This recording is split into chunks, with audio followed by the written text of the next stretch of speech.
Alrighty. Let's see. Hang on, let me wrangle OBS into submission. There we go. Hello, hello. Hello, everyone. I see you've all been having fun in the chat by yourselves. But cool. Welcome to week 9. And welcome to our last, well, I guess in theory, our last like real topic of the course. So we're finishing off the course with Unsafe and basic FFI. FFI it's a initialism that stands for foreign function interface. It's something that is not it's useful in Rust to communicate between languages like C and C++ with Rust, but it's not possible to, well, it's not realistic to use FFI without understanding Unsafe first. So we're going to lay some of the groundwork for Unsafe today. We're going to try and write a library with a lot of Unsafe in it, and hopefully get it correct. But you know, sometimes like C, sometimes like C++, it can be difficult to know for sure. And we'll talk all about Unsafe, you know, and write some Unsafe code today. And then on Wednesday, we'll look at FFI as well. Is there any prereq knowledge from last Wednesday because you haven't watched it yet? That's a good question. I don't think so. One of the things I was considering might be interesting to like implement under the hood would be something like a channel or something like that. But we're going to try and implement vec ourselves later on instead. Only really just like some arguments in terms of background probably. So like, you know, it might be like we have to consider this because concurrency is a thing concurrency is a thing that exists, and therefore we have to consider it maybe in this context, blah blah blah. And maybe just a little bit on send and sync traits, because they are actually unsafe traits, which is interesting. But nothing hugely relevant from last week's lecture. Nothing like super duper breaking. Ooh, does FFI let us interact with functions from any other programming language provided that the interface is defined? Yes, it lets us interact. It lets us interact with functions and values type. You know, functions and values really, from other programming languages that have a like an understood binary interface. So Rust knows the two probably most common examples of this would be C and C++. And some languages have better ABI, application binary interface stories, than others, and it basically just represents how an actual program binary, a program executable, might want to talk to another program or library. But we'll save that for Wednesday, I think. But it's definitely we're on the right track there for sure. Okay. Is that determined at the language level or architecture level? We'll save that question for Wednesday. It's a great question, but we're not even close yet. But it's a great question. All right. So, as I said, we're going to be laying the groundwork for Unsafe Rust.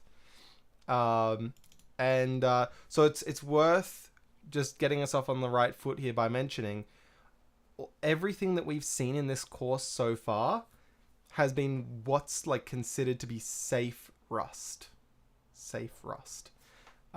Which essentially means that you've never had to use this unsafe keyword that's a part of Rust.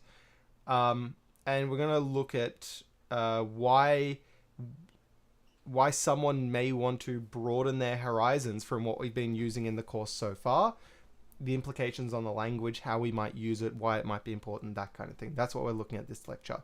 So what we've seen so far, safe Rust.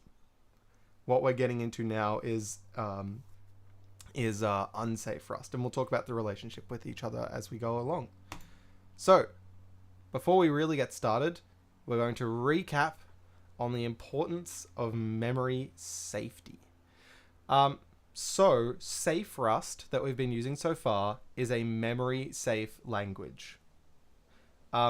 So memory safety in this context means it's free from things like reading, say, uninitialized data, dangling pointers, segmentation fault, double freeze, use after free, like all these really gnarly, or what's the fun one lately has been buffer overflows again. That's a really fun one.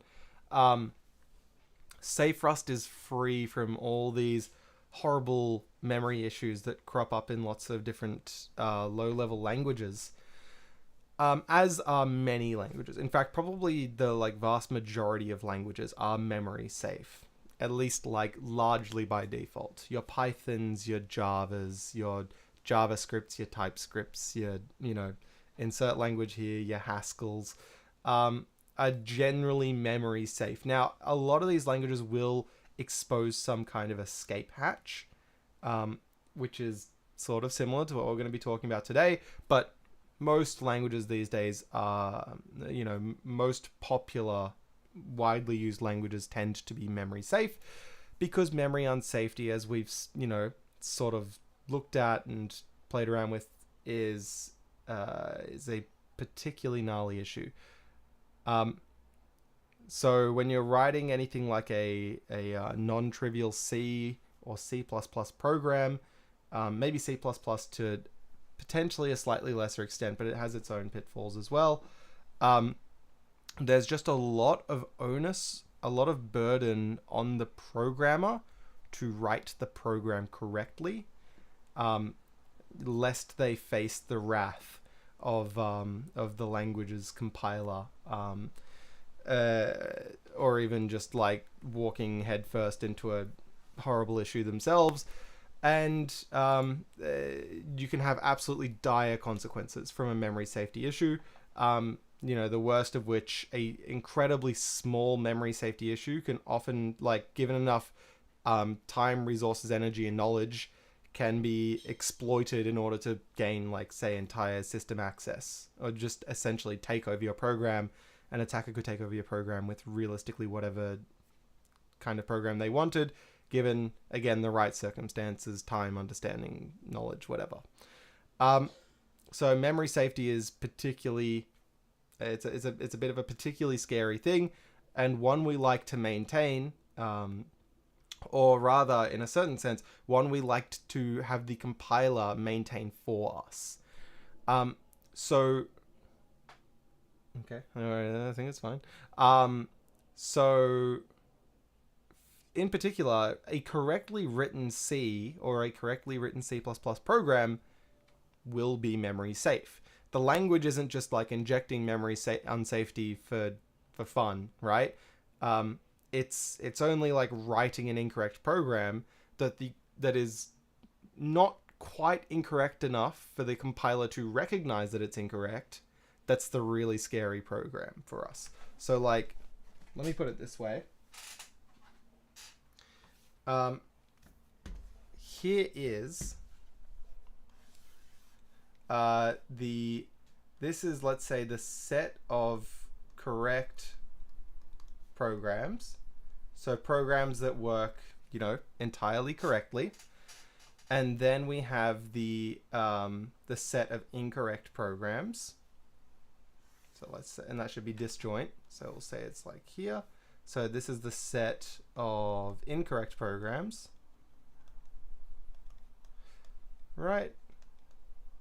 And then there's the set of compilable programs and the set of rejected programs. Right? So I guess for now I'll draw them separately. So the set of programs which compile, and the set of programs that don't. set of programs that don't compile. Right. And so, like, what do we want the relationship between, you know, all of these sets in these directions? What's, like, our goal here? Well, I mean, like, the absolute best case scenario, assuming, you know, little burden on the programmer, would be that all the set of correct programs is equal to the set of programs which compile, and the set of incorrect programs is equal to the set of programs that don't compile. Right? That's like an ideal world, but it's not really the like world we live in. This is I mean, yeah, if someone had a language that gave these benefits with very little burden to the developer, they would really be onto something for sure. You might think of things like theorem proving or formal methods to get you close to an idea like this, and the argument there is that there's definitely a huge burden on the developer when it comes to things like formal methods or formal verification. And I'm not a formal methods person, and so anyone there's almost certainly students in this course who have far better understandings of formal methods than I do. But my understanding is that there is also overlap between these two categories, even with formal verification, where the program may be correct, but the verifier may not necessarily be happy with it and reject it. So what do different languages maybe look like? So far in Rust, what we've seen is if we're modeling, like, maybe I'll do these as like boxes. If we're modeling, this is, I will do this correct and incorrect programs. Rust tries to make sure that all the incorrect programs don't compile. So maybe I'll do in like a dashed line here.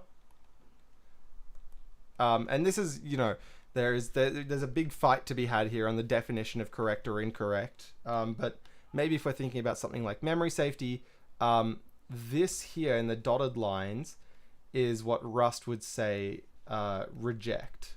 Like these programs Rust would say doesn't compile, and these programs over here Rust would happily compile.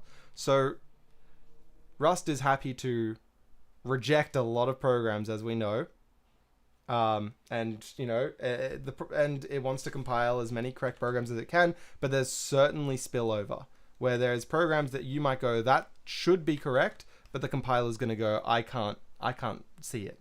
Like, I don't see the reasoning you do. I'm going to have to say no on this one, that this is not okay.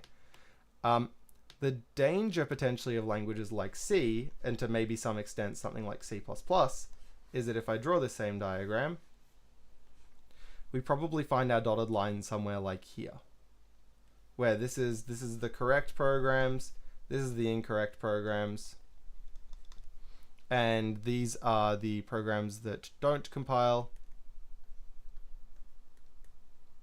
and this is the set of programs that do compile, right?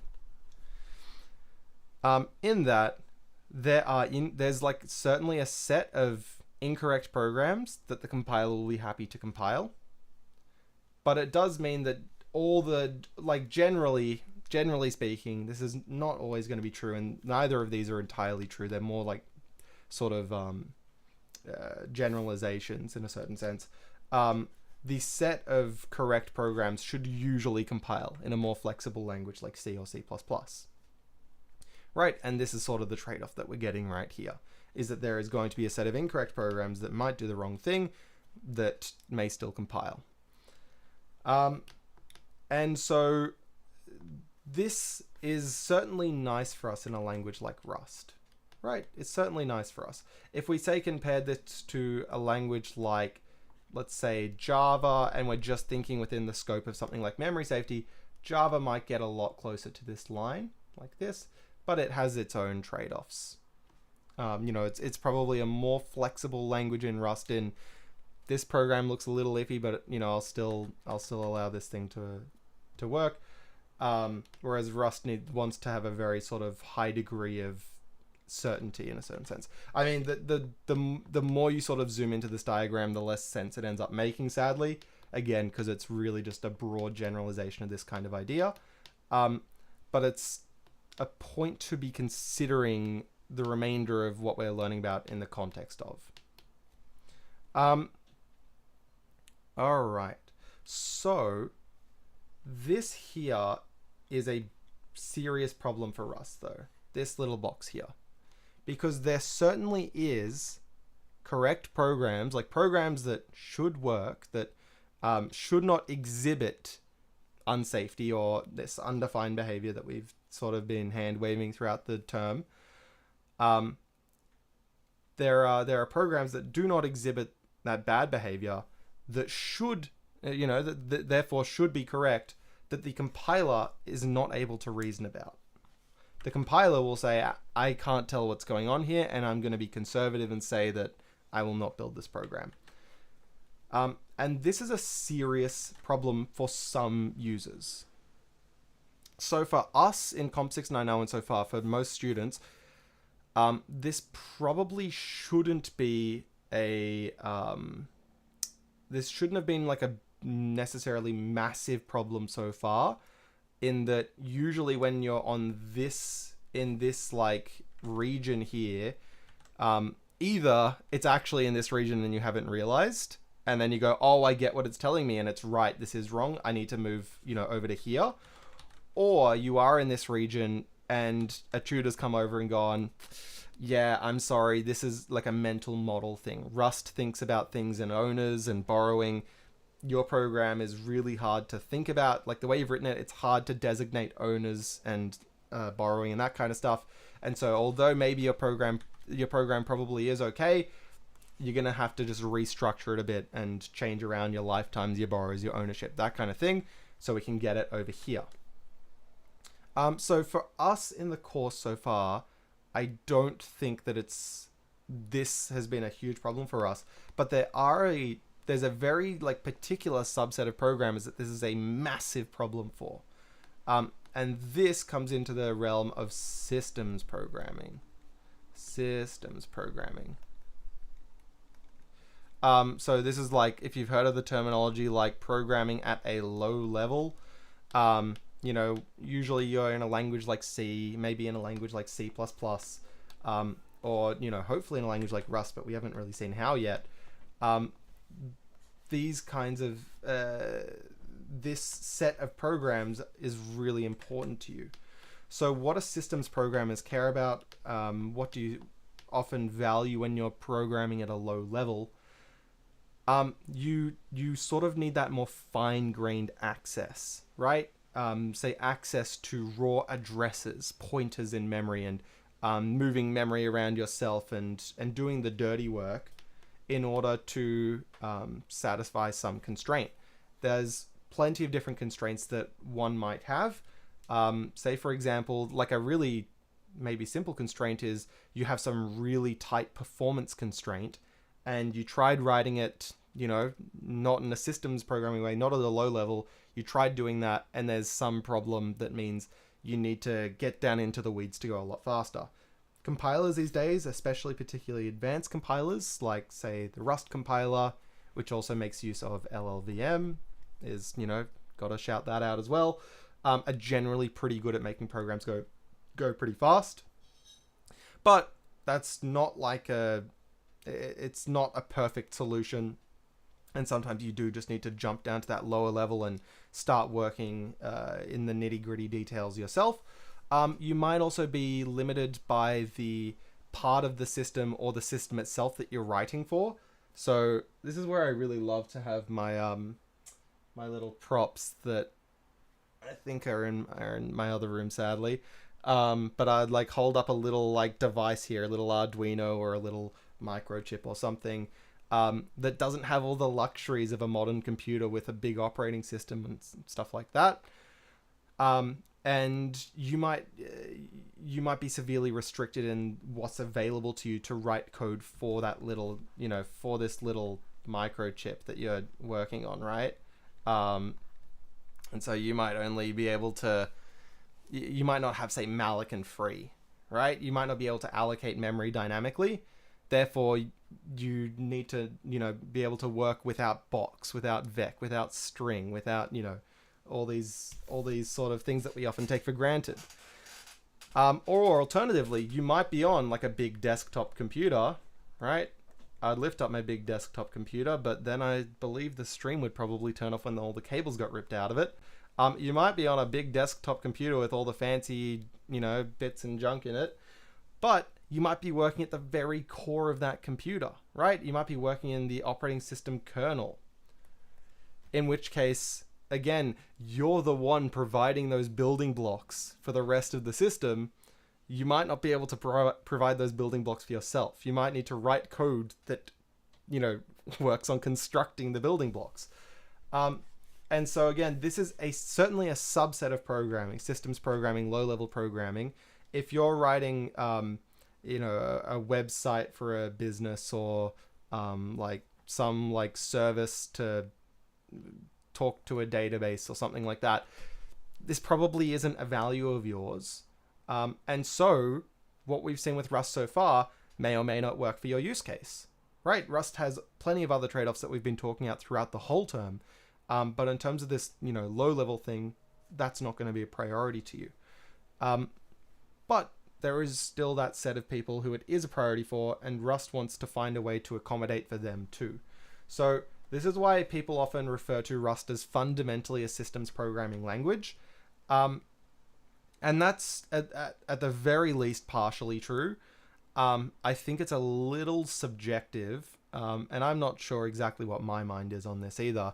But the subjectivity comes into play where, Rust has so far been making us think about low-level details along the way, right? You can't just have 1,000 owners of something, and you might go, well, that's because of memory, and we don't want to double free. But equally so, there's high-level concepts that the same sort of, ownership system and borrowing and stuff applies to, like, say, knowing when to close a file, right? If you open a file to read or write from it, you want to close that file at the correct time. You don't want to close the file twice. You might not want two people to write to the file at the same time. This is true in, say, Python, Java, JavaScript, TypeScript, anything like that, as much as it is in a low-level language like C or C++. So Rust makes you think about the details a lot. Whether that makes it exclusively a systems programming language, again, is for you to make up your own mind on. But it certainly aspires to how would you say? It aspires to accommodate the systems programmers alongside the others as well. And whether you decide Rust is suitable for programming outside of low-level or systems programming is really up to you. But people have called Rust a high-level language. People have called Rust a low-level language. People have called Rust a middle-level language. People have called Rust an all-level language. I genuinely don't mind what you want to think of it as or what you call it.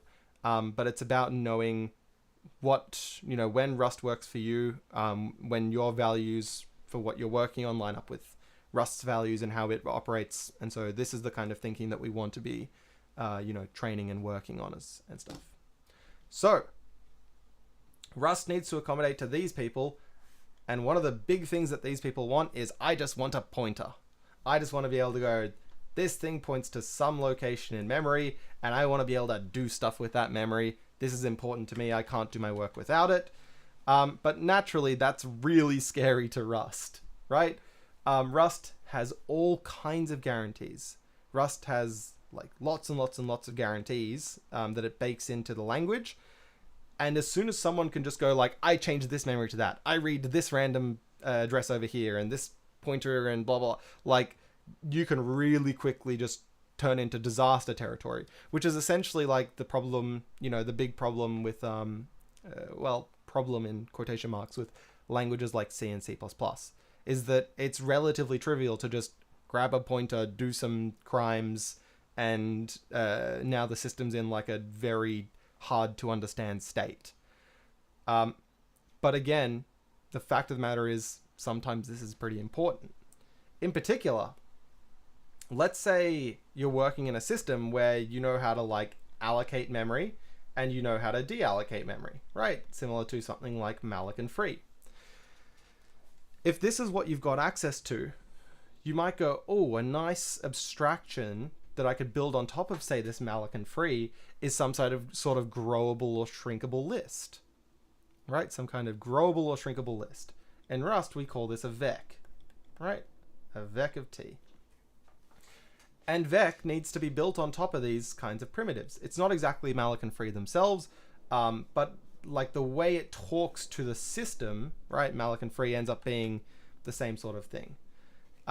So you can imagine that Rust had malloc and free, not quite true, malloc and free provided by the system, and using that they went, we want to make this vec t for everyone to be able to use, right?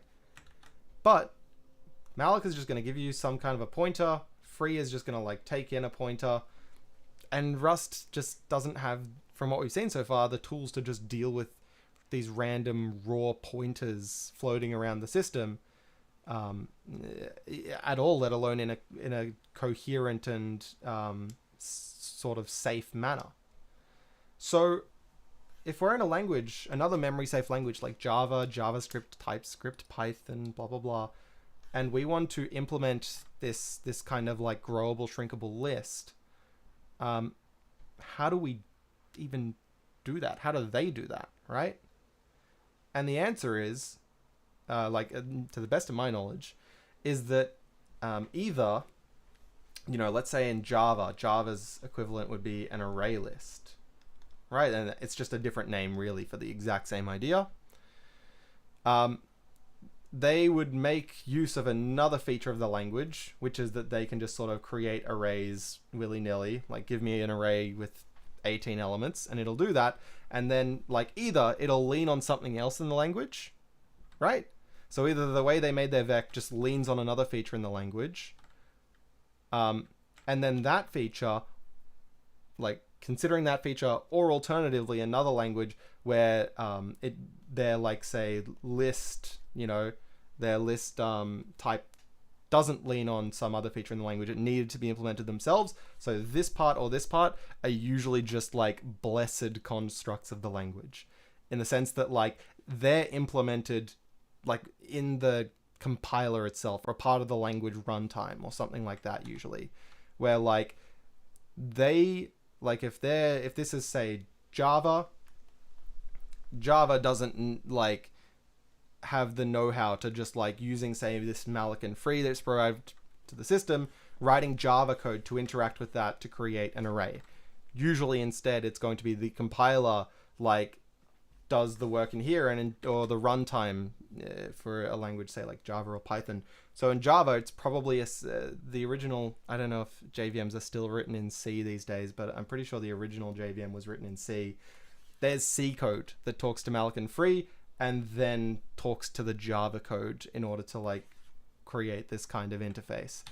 And so literally they just couldn't do it in their language. And so they went, we'll just make a little bridge here and we'll just, for the other sort of blessed things in the language that it doesn't really know how to do within the language itself, we'll just get like, we'll write some C to do that, or we'll write some C++ to do that, or something like that, right?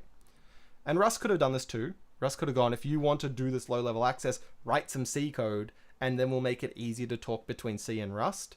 But that wasn't the choice that Rust made. Rust instead said, no, we really want to be able to implement vec ourselves out of like the raw materials, because if only we can do it, then we need to anticipate every single possible use case and constraint of like any systems programmer, or else there will be systems programmers that would like to use our language but cannot, right? If only the compiler is able to do this in a very blessed way, then we're going to be restricting users from making use of our language. So no, we would like to be able to implement vec ourselves, and in doing that, we're hoping that it means other people can implement whatever they need themselves, all within Rust.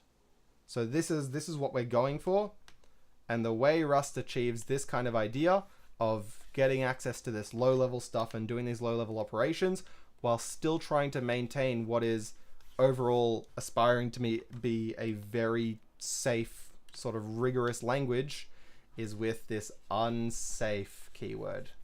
Unsafe. Okay, so there's where we're at. let me catch up on our chat here. Okay. Rust's ABI, FFI from Rust to Rust. Nice question. If you can remember to save that for Wednesday, there's actually an interesting answer to that. Or also the forum is also an option there. Thought the ABI was defined by the processor architecture, but I'm not sure anymore. We'll leave it for Wednesday, but in short, it is partially defined by the processor architecture. My C code for a larger code base runs when compiled normally, but seg faults when compiled with -o. Yes, that's a fun one. Full methods. Yes, cool, great. What's an example of memory unsafety in garbage collected languages like Java? So yeah, I'm assuming that was related to this diagram here. And I was mentioning that, you know, the more we use this diagram and the closer we look, probably the less sense it starts making. You can cause memory unsafety in Java through like similar processes to what we're going to be looking at today with Unsafe. But generally it's going to be through dangerous APIs that are exposed. I know Java has some, I think through like com.sun packages, there's some pretty gnarly APIs that you can wreak some havoc with. But memory unsafety, I'm not sure if it's entirely easy to trigger, particularly memory unsafety and something like that. You can certainly make the JVM crash, like the virtual machine that Java's running in, crash and get plenty upset. Not sure about memory safety exactly though. But you also can call things like C code from Java to interact in the Java code's environment, and that C code can definitely be memory unsafe. And I believe the methodology for that in Java is something called JNI. It's like there's JNI either describes C to Java or Java to C. I think JNI is Java to C, and there's another name for this, but I'm forgetting the exact terminology. Doubly linked list time, 1/0, not memory unsafe. Yes. Java's objects of pointer and can be null. Yes, but the presence of null doesn't necessarily imply memory unsafety. That's absolutely correct. Low level, Quake 3 inverse square algo, John Carmack, the GOAT. Rust, certainly one of the languages. I certainly, sadly, don't recall what it's one of the languages is in respect to, but it isn't uncommon to see people referring to C as a high-level language. Yeah. Higher engineers, higher than assembly, crimes to commit with a pointer, grab a pointer, do some crimes. And to recap, what are all the high-level things? What are all the high-level things does Unsafe allow you to do, since it doesn't allow you to summon demons? Yes, great. We're going to talk about that. That's a good question. Okay, so let's see how many slides we got our way through. So memory safety, something we like. It's good to have, but when you can just do wild, crazy stuff with pointers, you lose your memory unsafety. So like, you know, what if we need that low-level access? This is our sort of like our tug of war today, is that we want memory safety because it makes programming, there's a lot less burden on the programmer to write the program exactly correctly, but we still want that low-level access. We want access to pointers to be able to do scary stuff, thus introducing Unsafe Rust. Okay, so what are the building blocks of Unsafe Rust? Like, what is the... Click to add subtitle. What are, like, the important points that we're going to be playing around with over this week? Certainly the unsafe keyword, right? Unsafe keyword we're going to be playing around with a lot. We're going to be looking at raw pointers. So that's this *const t and *mute t syntax. You might recognize that as looking a little bit like looking a little bit like @t and @mute t. But instead these are actual like raw pointers that don't follow the same sort of normal rules of Rust. We're going to talk about those. There's also the std pointer module, which gives us a lot of operations and functions and macros and stuff for us to use on these raw pointers.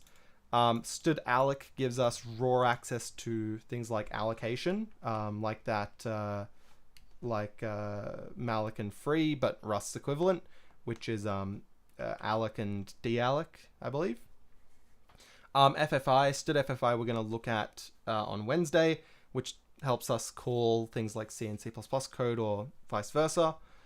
And sometimes we end up needing things like phantom data. There's other like random things you could throw in the bottom here that might be relevant, but we may or may not run into phantom data specifically today, which helps us write correct unsafe code. But we'll get there. JNI is kind of two-way. You can call code from compiled C, but then in the C, you can also interact with the Java elements. Yes, okay, JNI was the right one that I was thinking of. I believe there is still one for C to interact with like a live JVM that isn't necessarily talking to it. And it has a very similar but slightly different name, but I can't quite remember. Otherwise, yeah, I might have to look after the lecture. But it seems like JNI was the one I was thinking of at least. Okay, so here's our building blocks. And this is the big idea of unsafe, right? The unsafe keyword in unsafe Rust is that safe Rust is a subset of unsafe Rust. Or unsafe Rust is a superset of safe Rust. Okay. So why is this even desirable? Why segment the language? Right? So there's an idea here, like this is, I mean, maybe this is drawn to scale. It's hard to say. Like someone could argue actually the scale, oops, that's not what I want to do. Maybe the scale is more like, you know, safe Rust is like almost as big as is almost the whole thing. There's little bits of unsafe. Maybe if you did the math, you'd find that there's a surprising amount of unsafe. It's hard to say. But if we think about this, unsafe Rust can do anything that safe Rust can do. Right? So anything that's valid safe Rust is valid unsafe Rust. But there are operations that are only legal in unsafe Rust that's not present in safe Rust. So this is the way to think about it. We've been operating in here, right? We've been operating in here for the course. And we're now starting to look at this outskirted area here where there's some crazier, magic tricks that you can do on the outside. Another interesting thing is, throughout this whole course, you've actually been making a lot of use of unsafe Rust without never having written it yourself. And we're going to look at that in a minute as well. Okay, so why segment the language? And what is safe Rust, though? I remember looking at stir string source, and they were all using unsafe. That's it. Yeah, okay, I think... oh, lol, I think I may have just answered that as you were asking it. But when I say, like, safe Rust here... what I'm really talking about is Rust that you can write without writing the word unsafe, without making use of the unsafe keyword. So that should be every student in this course up till now. I don't think anyone's had a reason to write unsafe. Maybe you had a good reason in an assignment or something like that to use it, and maybe we will be the judges of that. But up till now, you should have never have to have written the word unsafe, but you have still been making liberal use of unsafe without having realized it, and we'll look at how that works in a little later. Okay, so into segmenting the language. So what are the advantages that we've talked about in terms of safe Rust? Or in other words, this like restricted language that doesn't just have pointers flying around and doing crazy stuff. We've got our memory safety. We have no undefined behavior, right? So just a quick recap on undefined behavior. It's essentially behavior, like it's a set of unallowable behavior such that if you slip up, if you make a mistake and write code that would exhibit this illegal behavior, the compiler is now essentially free to do whatever it wants. It's like, and this seems, it's a really weird way of putting it, but like, okay, bear with me for a second.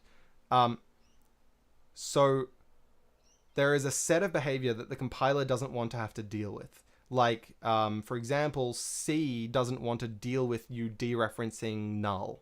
Let's say that's generally considered bad. So what C says is, we're going to say dereferencing null is undefined behavior. What this means is the compiler is now allowed to assume by default that your program will never dereference null. Now, is that a safe assumption to make? There's a question there in that. It's certainly a dangerous assumption to make, I would say, based on like just statistically and how humans tend to write code. But for better or for worse, the C compiler assumes that you will never dereference null. What that means is, like, it answers the question to the compiler for... The compiler asked, if you dereference a pointer, what should I do if it's null? Right? What should I do if the pointer is null? And they said, we don't really have a good answer for this, so we're going to say you're not allowed to do it. And if you do it, any behavior is now allowable. So this is sort of like they don't want to like pick and choose, like, I will do this specific thing if you dereference null. Instead, they say, if you dereference null, any possible behavior is now correct behavior, so that no matter what the compiler chooses to do, it's still correct. Any behavior is correct. So no matter how they end up dealing with it, it's still correct. Now, it's a bit of a weird like way to frame undefined behavior, because it makes the compiler seem adversarial. It makes it seem like it's a fight between you and the compiler, where as soon as you write one incorrect thing, the compiler's like, ha, gotcha. I'm going to delete all the files off your computer. I'm going to run the CPU to max until it catches on fire. I'm going to destroy everything, right? And like, that's not how it works. You know, they don't write, say, GCC or Clang to try to like look for the first hint of undefined behavior and then ruin your life. It's more that they impose those restrictions so that the compiler has assumptions to work off in order to optimize your code, to make your code run faster. If you can't assume like anything, like let me just,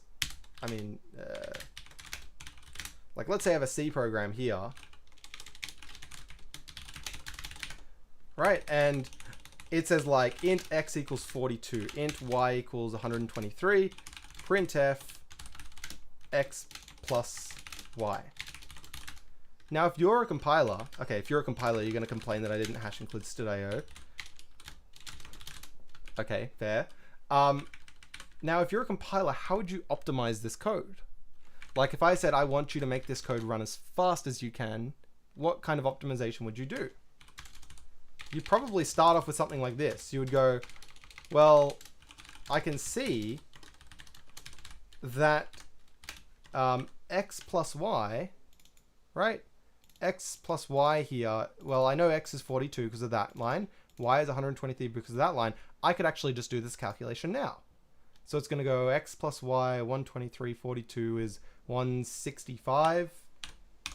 And it might just throw that number straight in there and get rid of x and y, int x and int y entirely. And, you know, a C compiler will do this. It's just like, why do the addition now when I already know what the answer is, and I could save the program some time when it's running. Now, but this only works because the compiler is able to make the assumption that, you know, int x is 42, int y is 123. When we add them up, x is still going to be 42 and y is still going to be 123, no matter what. But like, that isn't quite necessarily true. If the system is even like slightly more complicated, like let's say it calls some function foo, that it knows nothing about. Like let's say this foo is defined somewhere else, the compiler isn't able to reason about it. What's to stop foo from tracking down the pointer of this, like to this value, the pointer to this value, and then right before this printf goes off, it just goes and modifies them to whatever else. Right? If the compiler couldn't make assumptions about how your program runs, it wouldn't be able to apply this optimization without worrying about performing an incorrect optimization. Right? Maybe this foo function that modifies these values is something that you really wanted. The programmer really wanted. So instead, they have to have a set of behaviors that they say, this is not okay. You can't do this. You can't just like grab a pointer and modify it without even caring or anything like this. Like you can't just go hunt down where the memory for main is living, hunt down these variables, and then just change them. That would be undefined behavior. And so the neat trick here is, the way these problems usually manifest is that if you do that, it probably like just will print out the wrong value. It'll probably print out 165. And like, that's not the number you were expecting, but it's still correct behavior as far as the compiler is concerned. The compiler goes, you are the one that like like had illegal behavior, had undefined behavior in your program. Therefore, all bets are off. Any behavior is now correct behavior, so therefore no optimization is incorrect anymore. No matter how you optimize it, it'll have some behavior, and that behavior is now, no matter what, correct. That's sort of the big idea here. And so yeah, so C, that's why C has this list of, or C and C++ have this list of undefined behavior, because they need to have some set of guarantees that they can work off in order to do anything really meaningful with your code, essentially.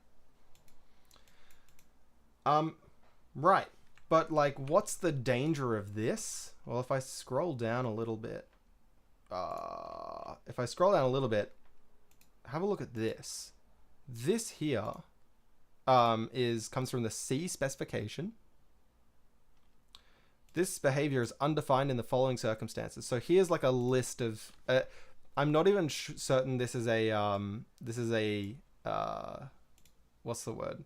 I'm not even certain this is like a summative list. That this is a like the total set of all undefined behaviors in C. It's certainly going to be a subset of it. I'm not sure if it represents the whole set of undefined behavior or not. But like, let me just like scroll through.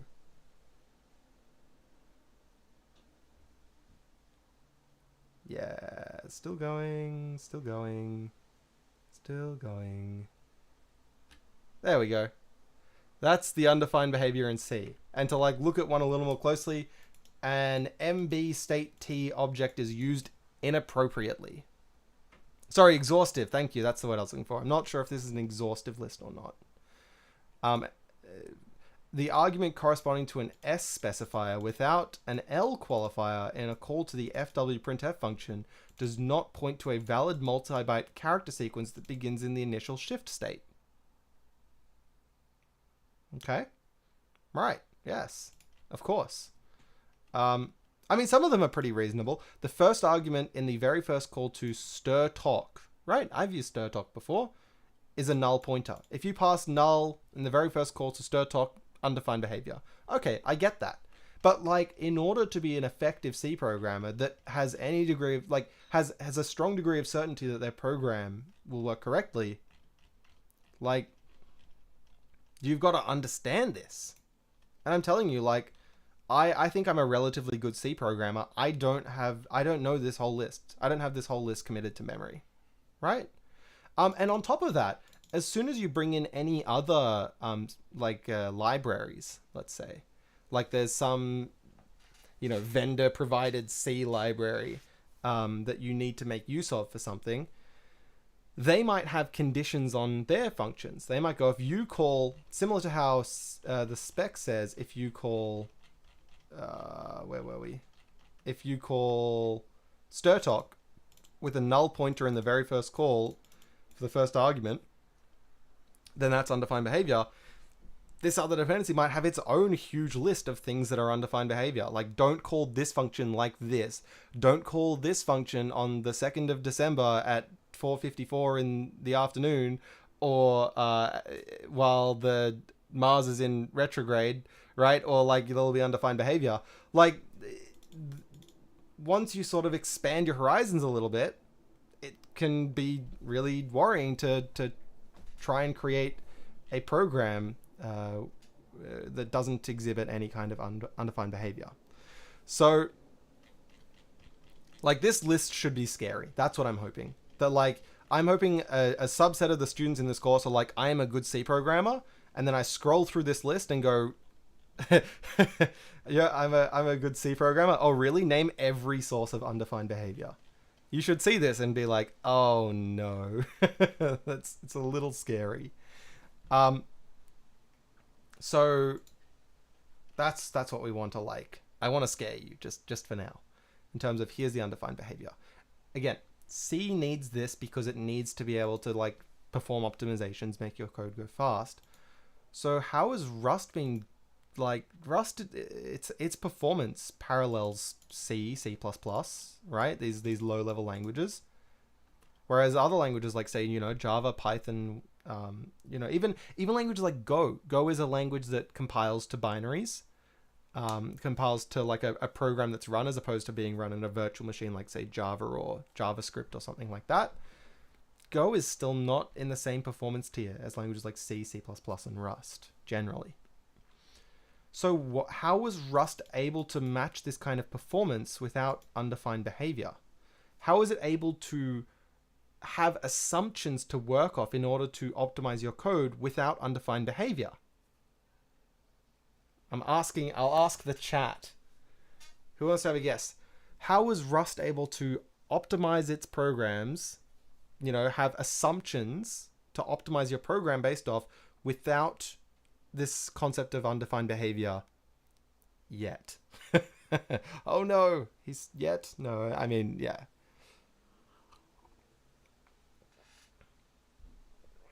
Define all the behaviors, zero cost abstractions. So zero cost abstractions is certainly an important idea here in the overall thing, but I'm more thinking on a bit of a lower level. Say even if there weren't like these abstractions on top necessarily. Yes, right. So check at compile time. So Rust, right, if we go back to this diagram over here, there is like Rust only compiles a small set of programs, right? Rust has very strict rules for what programs can even do in the first place, because C and C++ are more willing to accept more programs that are more sort of flexible manner, with a greater degree of allowable behaviors at compile time. It needs to have some way to impose restrictions beyond the system it's created. People like to think that like C is portable assembly. People like to say C is portable assembly. Meaning that like I don't like writing assembly code, assembly where you're literally writing in sort of the raw instructions yourselves. I like to write C because it works for whichever assembly I want, but I still get just as much control as assembly.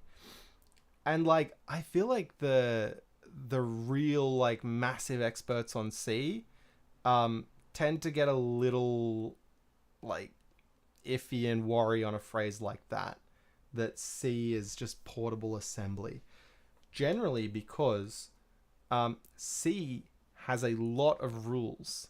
Like, right, this big list here, there it is, right? C does still have this huge amount of rules. It's more that like it just isn't that great at checking them a lot of the time. Like it's not able to statically determine in like every case that these rules have been followed, and therefore it needs to just sort of assume that the programmer knows what they're doing. Right? Whereas Rust goes, all right, the trade-off we're going to make here is that the language is going to be like more difficult to make compile. Right? Going from nothing to a compiling program is just almost certainly going to be more difficult a lot of the time. But what we give you is that if it compiles, you don't have any of that undefined behavior or memory unsafety to worry about. Right? C or C++, if you go like, oh, my program's compiling, I can run it now, it must work, like you're stepping into really dangerous territory.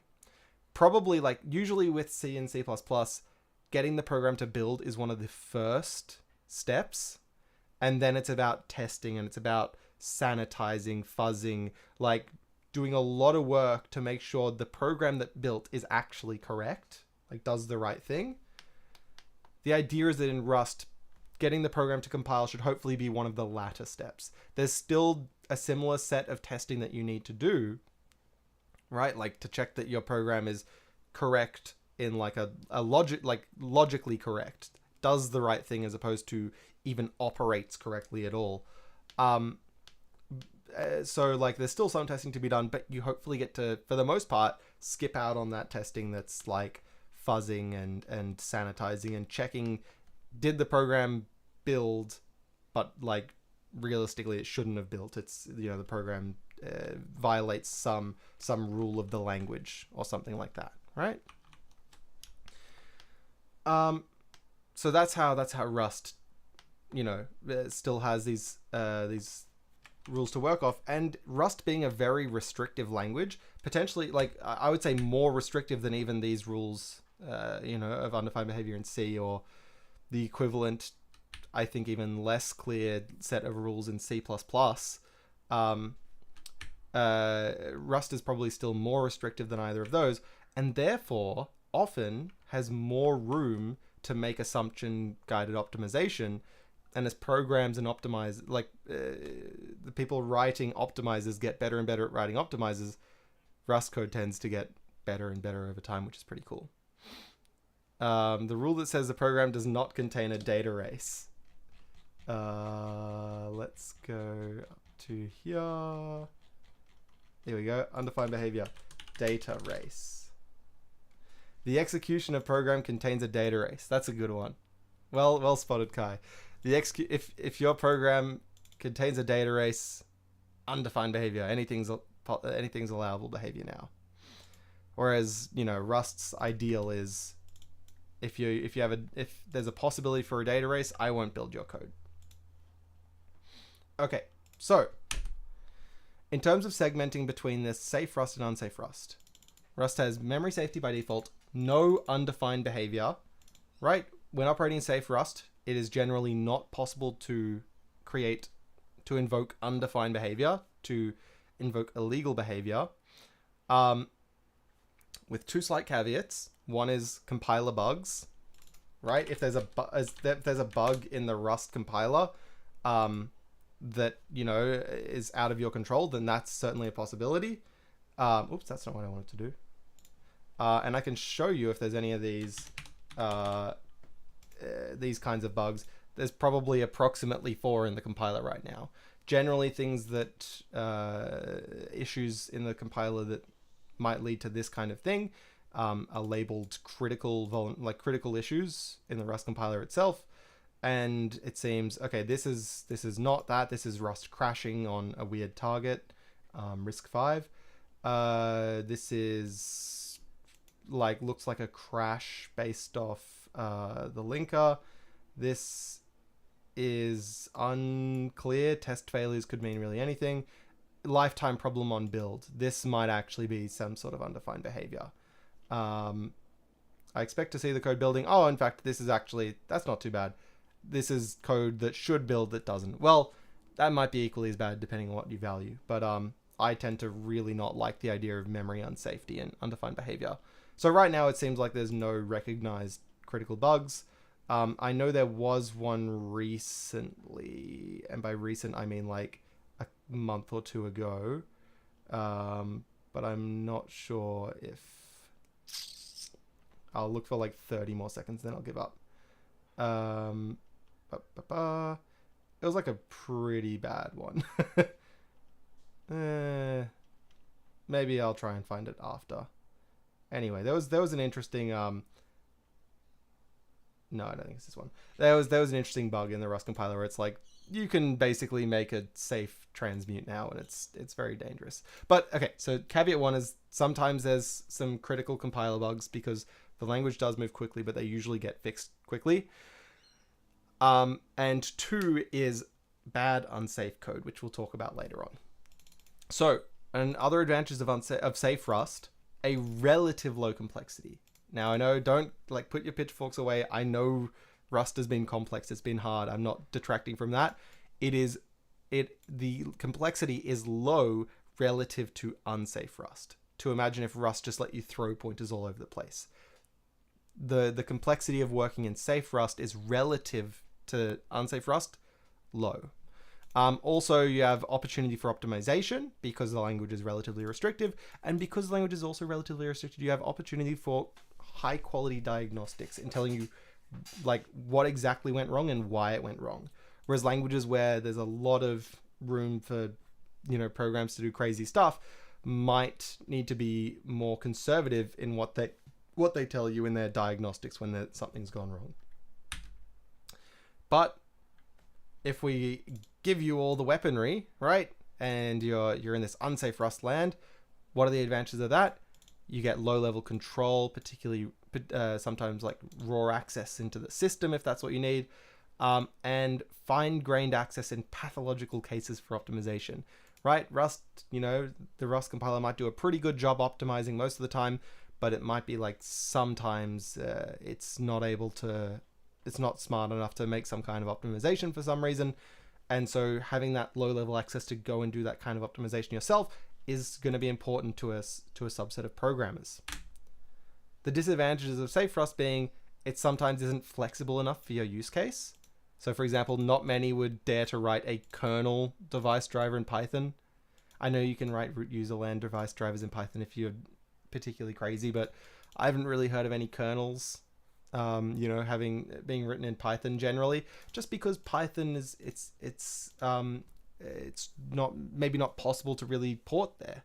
Python makes use of too many like high-level operating system features, and so if you're trying to work on an operating system itself, you might just not be able to have your favorite language in there necessarily.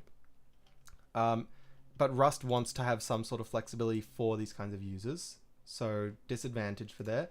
The disadvantages of Safe Rust is that it threatens basically all the advantages of the safety in the first place. So for example, once you have pointers flying around and all this, memory unsafety, undefined behavior, and this very high complexity open themselves back up.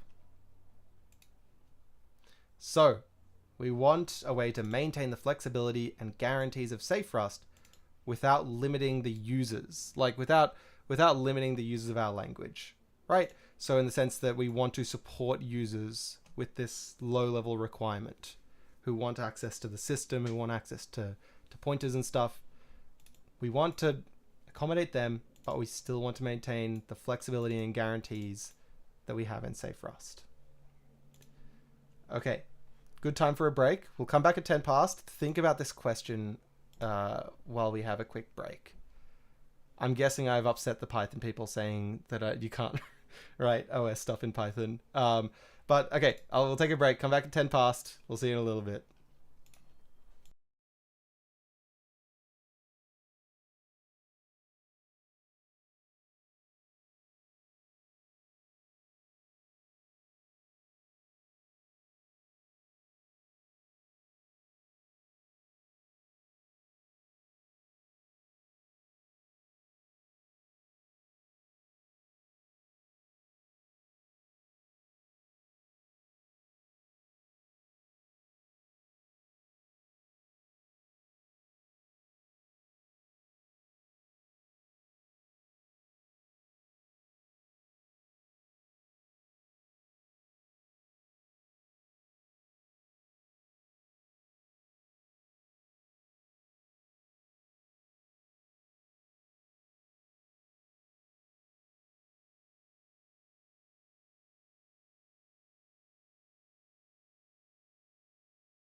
Oh, it's 10 past. Okay, sorry, I'm back. Here we go.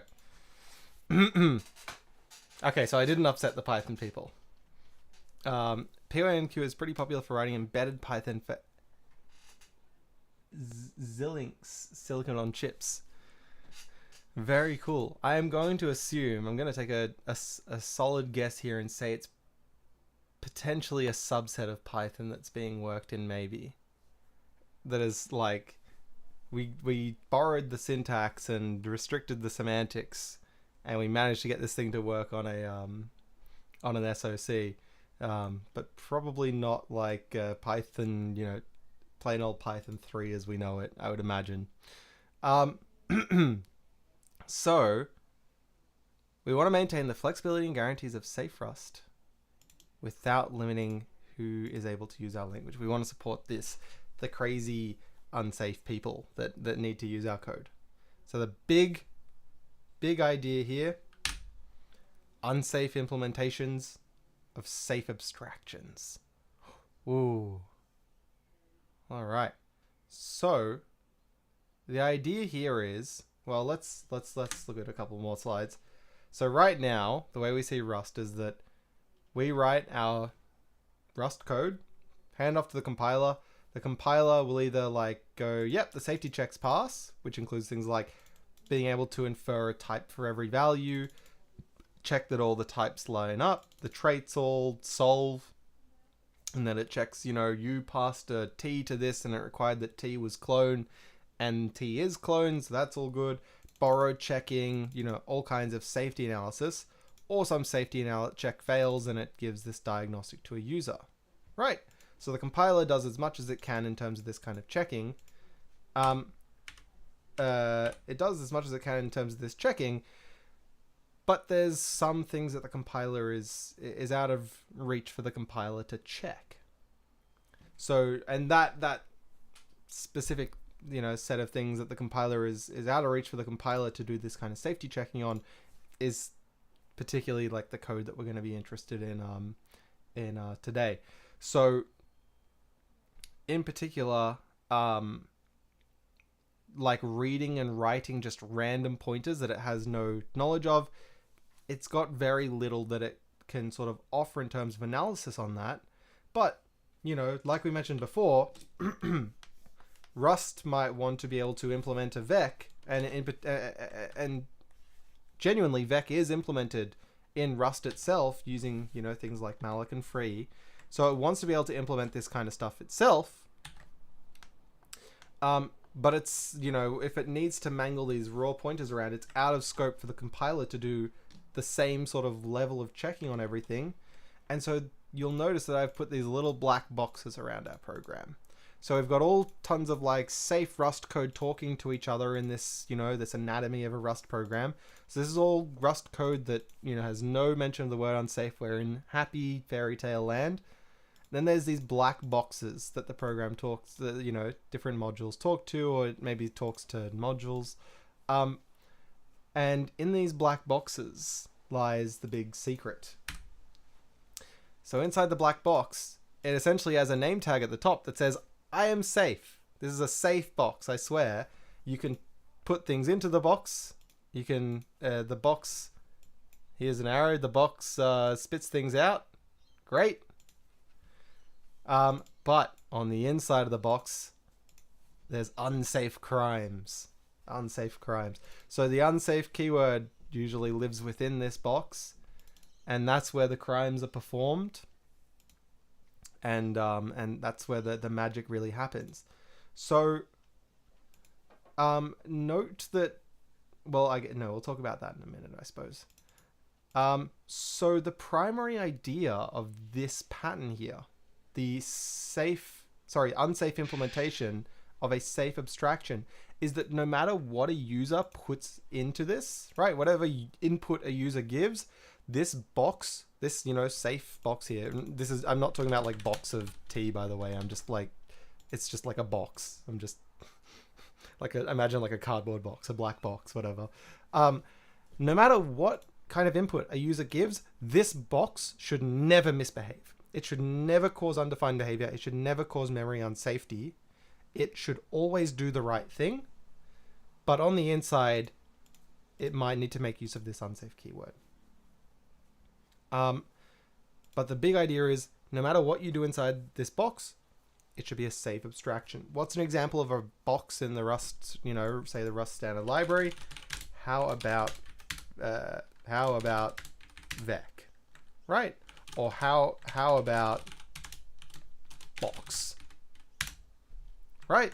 So something like vec, let's say, it's not possible to misuse vec such that it creates memory unsafety or it causes undefined behavior, right? Like, you're not worried if you go vec push and get the 1000th element.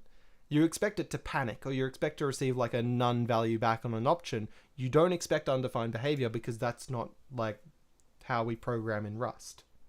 But even with that in mind, get ef. Oh, right, fine.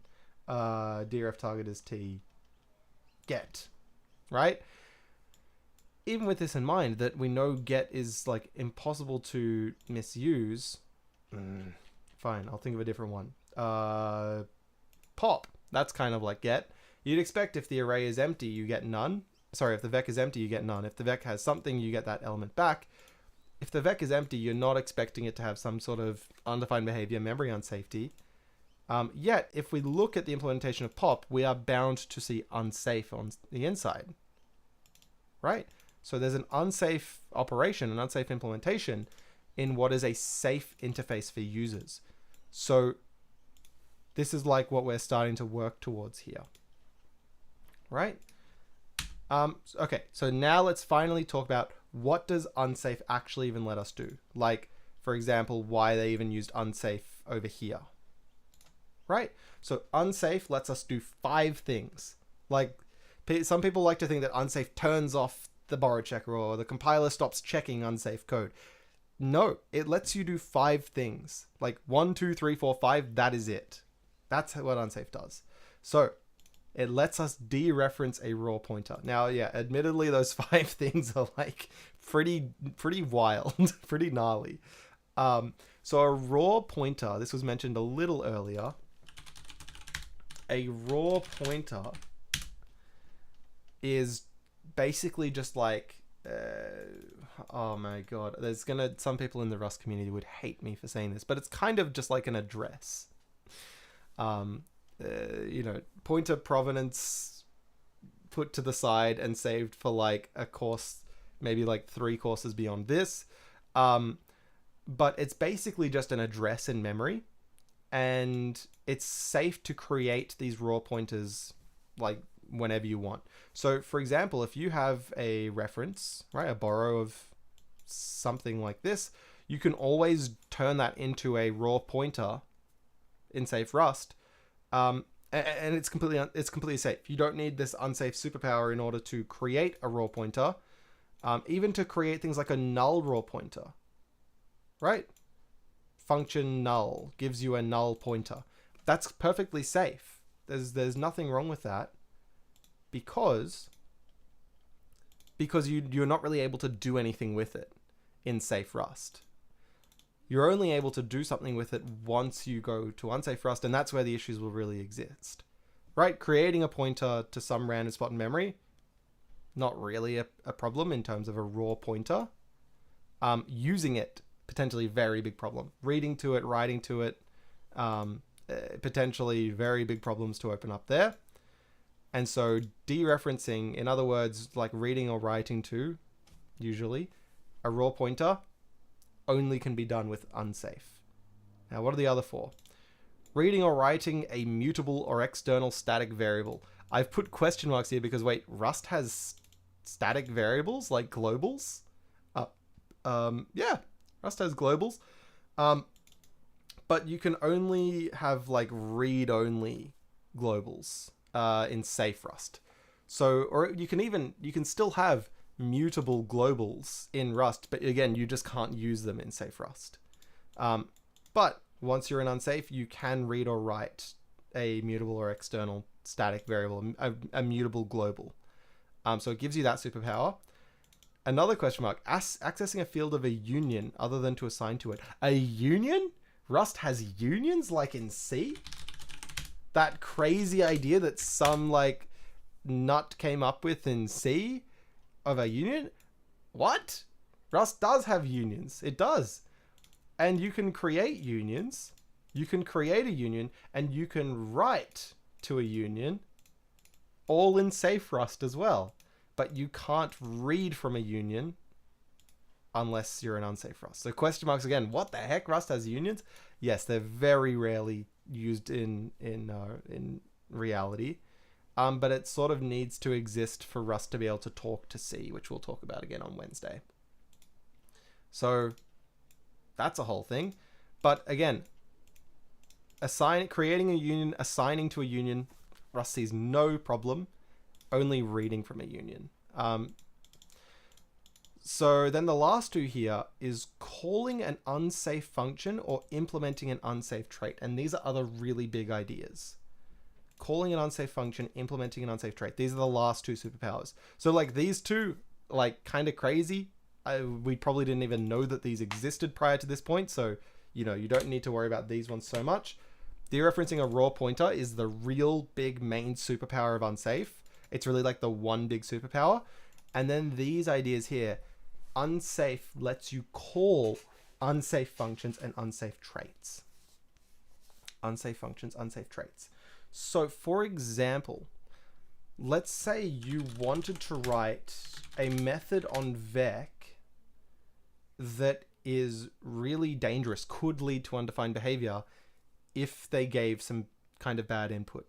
So I mentioned on this slide that no matter what input the user gives you, if you're saying I am a safe box, right? Now, if you're claiming I am a safe box, I'm a safe thing to use, a safe abstraction, you have to be able to deal with any scenario that you're given and not cause undefined behavior or memory unsafety.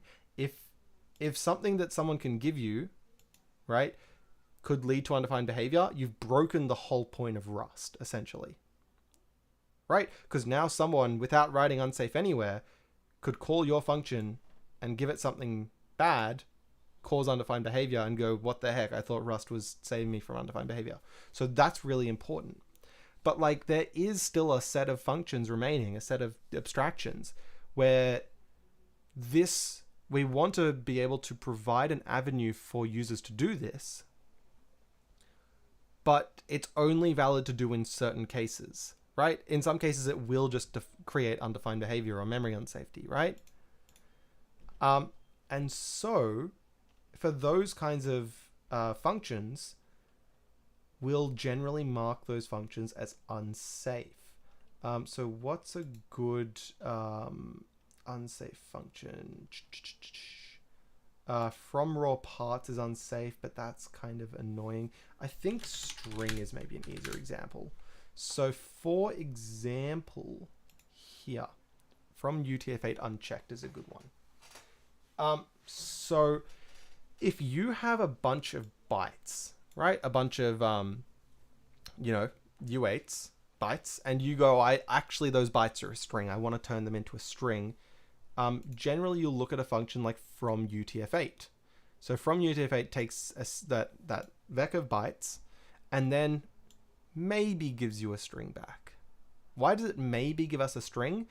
Well, it maybe gives us a string because not all byte slices, not all sequences of bytes are valid strings.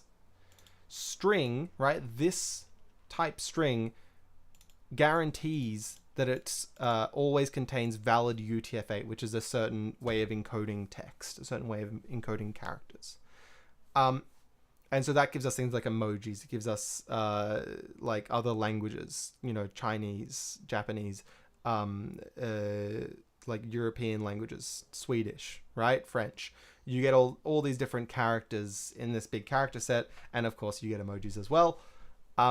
But again, it's a certain encoding and not all bytes produce valid encodings. And so, first of all, there's this overhead in like the fact that there's a result here you need to deal with if the thing was not valid UTF-8. But let's say you absolutely knew for sure, like right here, like you've typed the bytes into your program, you are absolutely certain that this is valid UTF-8. Rust is still going to do the checking because like that's what the code of this function does. Like, okay, fine, it calls another function, but that function like is they typed the code to check if it's valid UTF-8. It's not just going to magically not do that, right? And again, because for example, you could just give it incorrect bytes and that would just return you back an error, like bytes that don't represent valid UTF-8. But like, let's say this is your use case. I have a bunch of bytes. I absolutely know for sure that it's valid UTF-8. I want a string and I need it fast. I don't want you to do any of this checking and stuff. I know that it's okay. From UTF-8 unchecked. Takes a vec of bytes and always gives you back a string. That's a dangerous looking signature. Takes a vec of any like set of bytes and always gives you back a string. And this is the kicker. It's unsafe. So when a function is unsafe, it means that you aren't able to call this function from safe Rust, right? If we're operating within this subset here, from UTF-8 unchecked lives outside our subset. It lives over here. So this, as far as we're concerned, while we're in safe Rust, this function doesn't even exist to us. It's not an option. However, if you're okay with the idea of throwing in this unsafe block, one of the superpowers it gives you, as a reminder, one of the superpowers it gives you is calling an unsafe function. Calling an unsafe function. So they say here, I've written in the bytes, let me call this function string from UTF-8 unchecked. Right? And what they should have is a comment right above this line here that explains why this is actually safe to do. This is a really important point for unsafe. It's potentially a bit of a stupid word for a bit of a stupid keyword. Unsafe being up here makes perfect sense. The fact that this keyword here is unsafe, this function is unsafe to call. You need to make sure, like, and it says here, there's a safety section. This function is unsafe because it does not check the bytes are passed in UTF-8. If this constraint is violated, it may cause memory unsafety issues with future users of that string, as the rest of the standard library assumes that strings are valid UTF-8. I mean, this also comes down to this idea of a data invariant, in that the type string maintains an invariant that the text it holds, like the bytes it holds, are valid UTF-8. They've made it very clear that this will always be true. Invariant. This will always be true. The bytes in the string are always valid UTF-8. If you violate that invariant, there be dragons. If you violate that invariant, expect undefined behavior. Expect memory unsafety. Right? So they say this is the only safe way to do it. So unsafe, the word being unsafe up here, perfect sense. Love it. It being unsafe down here, maybe it really should have been called safe. Right?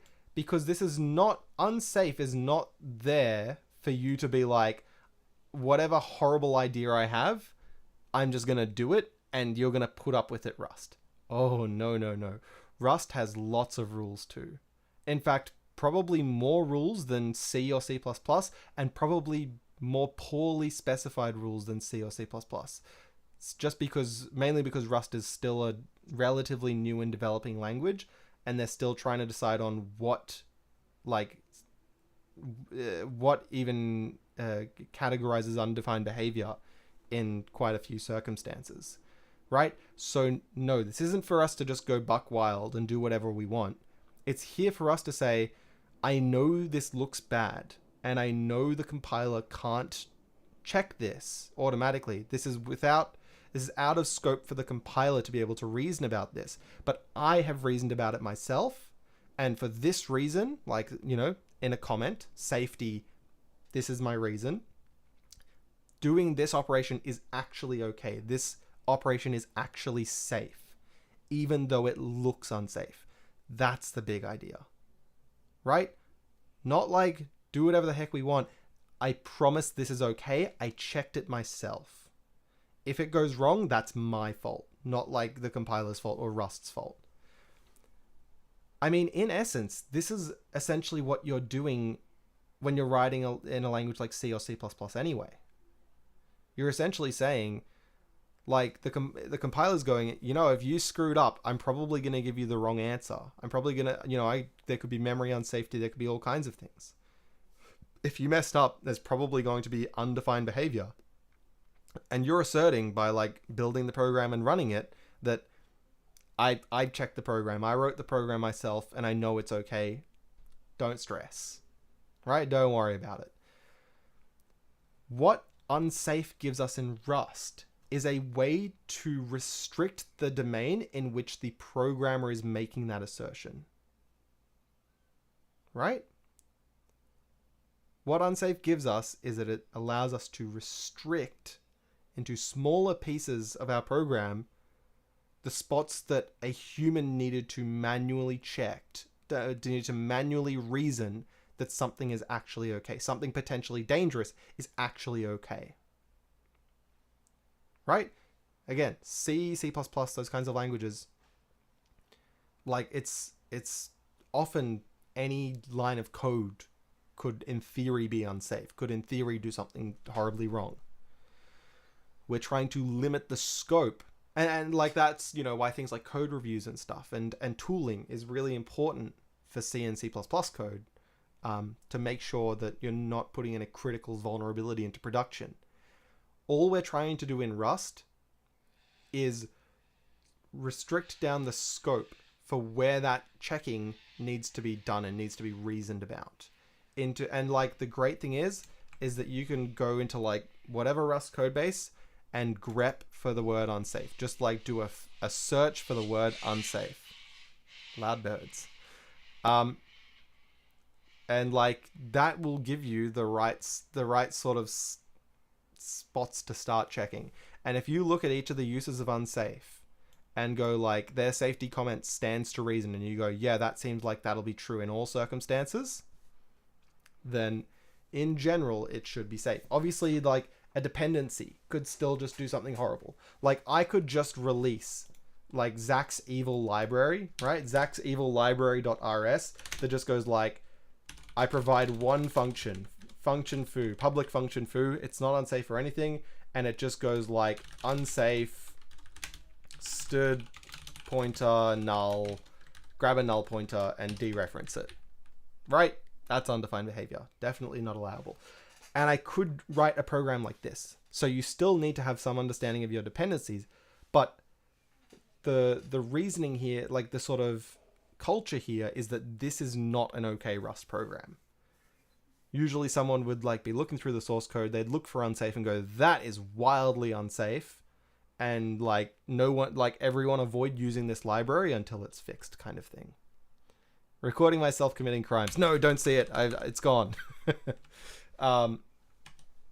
So that's the big idea here.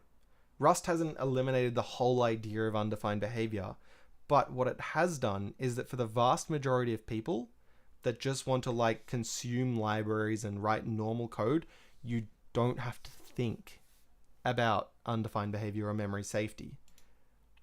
Right? And if you ever accidentally run into a function, right? This is, remember I was saying earlier, the spec here, the C spec says things like it was the strtok one, right? Like the first argument in the very first call to strtok is a null pointer, right? It's just, it feels strange. It should feel a little strange that they've listed out every single function in the standard library that could be used incorrectly, right? Like, shouldn't that just be like part of the function, right? Like the function tells you, hey, by the way, you should only use me like this. But like they've had to go out and list out every single like function that could be used dangerously, in a sense. In Rust, we might need to do the same thing, but the way we do that is a part of the language. It's a part of the language, and it's this unsafe keyword. So unsafe meaning, hey, like, feel free to use this function, but like there would be a safety comment, right? This safety comment here that says, you've got to make sure that the very first argument in the very first call to this is not null. That's our big idea. Shouldn't the compiler just check that list I mean, that it would be great, wouldn't it? And like, it's not like compilers, again, I don't want us to think of compilers as adversarial, as in it's like a battle between us and them, and they're trying to like cause undefined behavior and do the wrong thing at any opportunity. It's more that like, if I grab, like, here's a way that the compiler is not going to be able to check if it was, say, C, is let's say this foo function gave me back a char star, and I say char star x equals foo, strtok of x. Right? Is that safe? Well, it depends. This, like, we might not know whether this x here is null or a valid pointer until the program's actually running. And so, you know, the compiler will do its best. If it sees that you straight up write strtok null, even then it probably doesn't know, because it's only, they say it's only the very first call to strtok, right? You might have called strtok earlier than this at some point. So like, often the reasoning that the compiler is able to do in that kind of situation is pretty limited. But, you know, it's certainly going to try at least. And things like W all, W pedantic, that kind of thing can certainly help to get the compiler to signal to you if it thinks something has gone wrong. I like to think of the compiler like my CTO. They're usually right and don't have any hesitation telling me I'm wrong. Yeah. But I'm sure like CTO, they you know, like the CTO, they're human too. They sometimes miss things. You know, maybe not so much human, but they definitely do miss things sometimes. And so, you know, that's why we're here in this course for a large part of it. So yeah, unsafe. Naturally, with great power comes great responsibility, right? That's you know, the evil func program that I wrote with the just dereference null, still not okay in Rust. You know, as Rust as it may be, still not okay. Still just as bad as C or C++. So Rust does still have behavior considered undefined, otherwise known as undefined behavior, right? But generally, so let's even read this. Rust code is incorrect if it exhibits any of the behaviors in the following list, includes code within unsafe blocks and unsafe functions. Unsafe only means that avoiding undefined behavior is on the programmer. It does not change anything about the fact that Rust programs must never cause undefined behavior. So like C and C++ programs, Rust programs must never cause undefined behavior. It is the programmer's responsibility when writing unsafe code to ensure that any safe code interacting with the unsafe code cannot trigger these behaviors. Safe abstractions over unsafe implementations. Unsafe code that satisfies this property for any safe client is called sound, right? So your unsafe code is sound. It's, you know, kind of like correct. It's fine to exist if it will never cause undefined behavior. You know, from it, a user will never be able to cause undefined behavior from within, say, safe code. If unsafe code can be misused by safe code to exhibit undefined behavior, it is unsound. And the behavior being unsound means that's very dangerous. That code should not exist generally. And warning, this following list is not exhaustive. There's not a formal model of Rust semantics for what is and is not allowed in unsafe code. So there may be more behavior considered unsafe. The following list is just what we know for sure is undefined behavior. And then they say, please read the Rustonomicon. This is another great point as well. The Rustonomicon is a really nice book helping you understand how Rust works, and is probably a precursor really to writing unsafe code yourself. This knowledge is provided as is, without warranty of any kind, express or implied, including but not limited to the warranties of unleashing indescribable horrors that shatter your psyche and set your mind adrift in the unknowably infinite cosmos. The Rustonomicon digs into the awful details you need to understand when writing unsafe Rust. So here's another tidbit that I'm going to point out very clearly. Unsafe Rust is almost certainly more difficult to write than unsafe C and C++. Rust is a language that's way more restrictive, has way more implicit rules than, say, C or C++. So writing unsafe code is like really difficult. A big mistake that a lot of systems programmers coming to Rust may immediately make is like, I've made some crazy C programs before. I know pointers. C++, I've done some insane things in that. Like, I know what I'm doing here. I'm just gonna jump straight into unsafe. It's like, no, not quite. You probably want to do some background reading. You probably want to understand a little more about Rust itself, because there's more to consider in a language like Rust potentially. And like, again, a lot of the behavior considered undefined we see from the same thing as C. Things like data races, right? Unsafe code should not cause data races. There's a relatively big list here.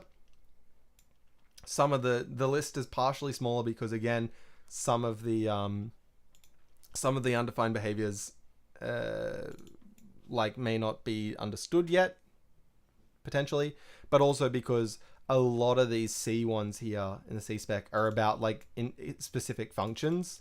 And in Rust, when it's, about a specific function, we mark that function unsafe.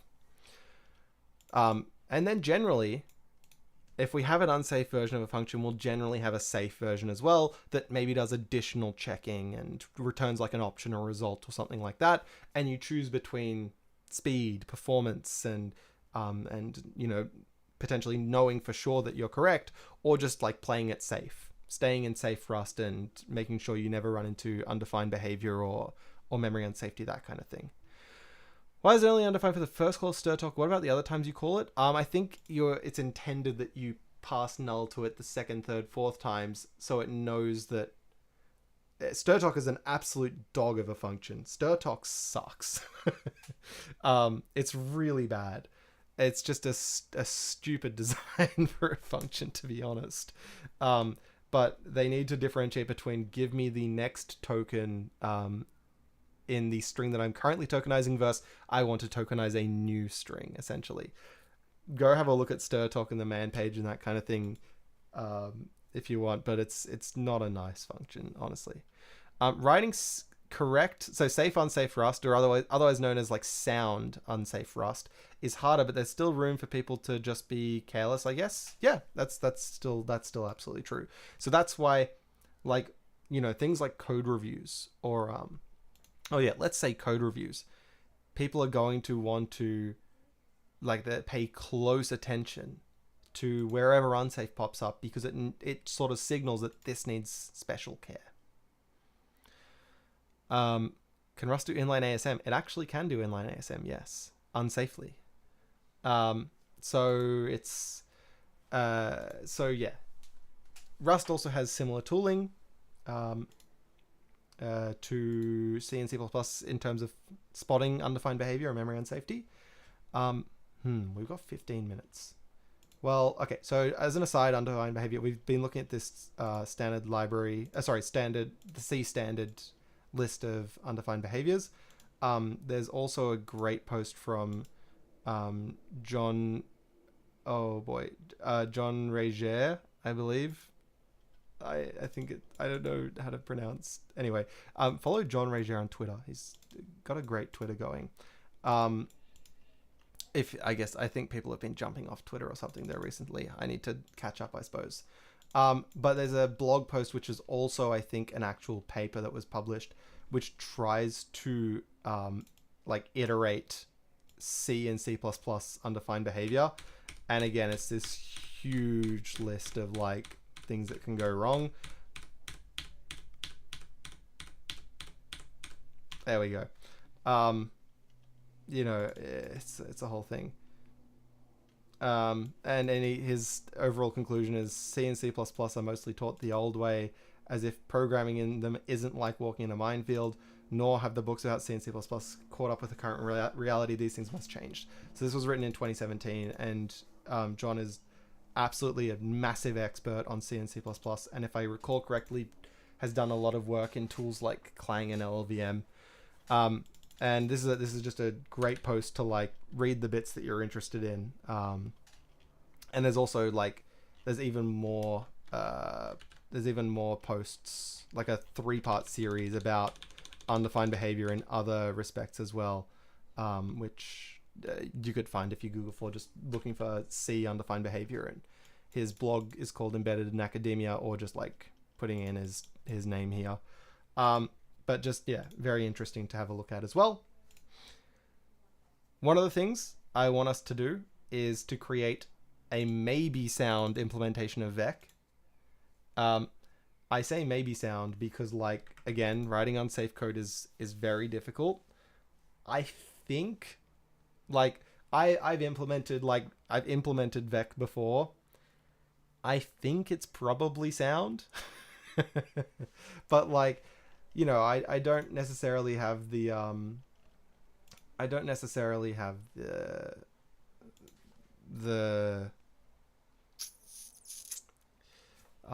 there's a very particular word I'm looking for here.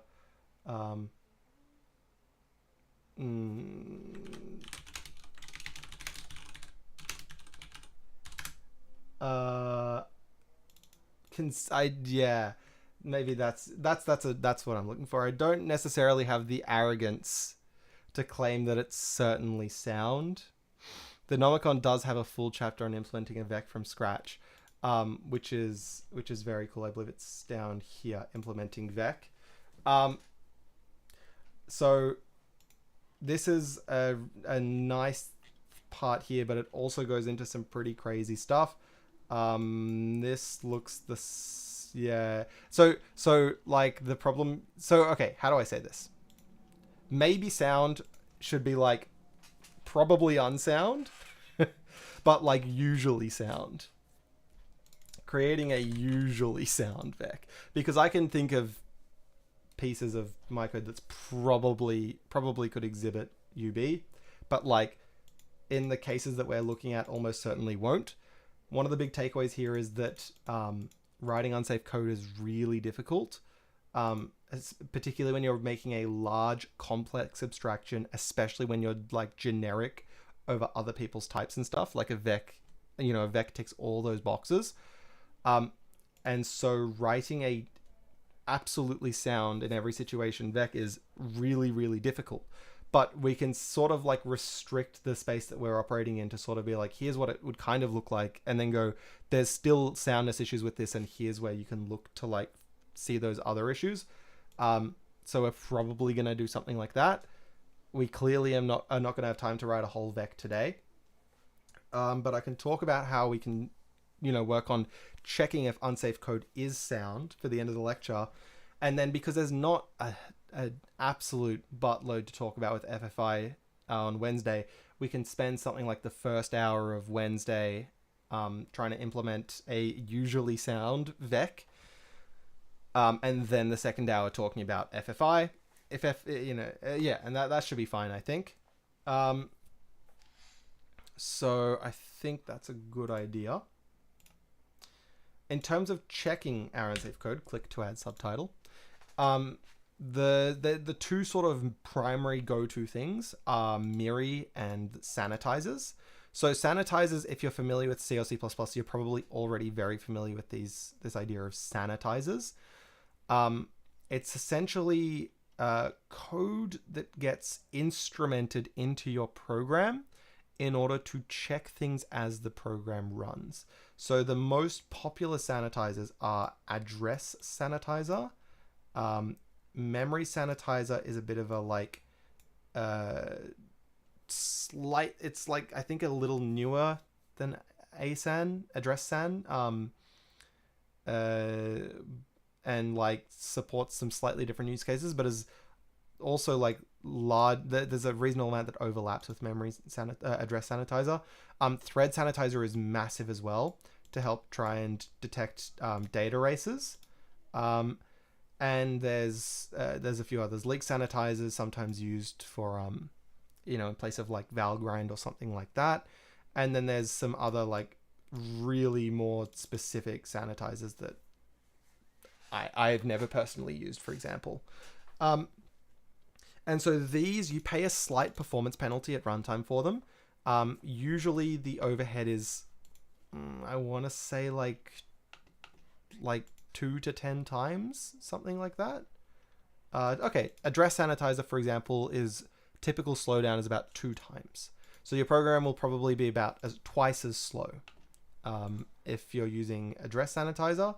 Thread sanitizer, typical slowdown is 5 times to 15 times to try and check data races.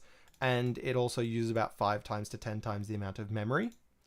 You know, so on and so forth. Each of them have their own sort of costs.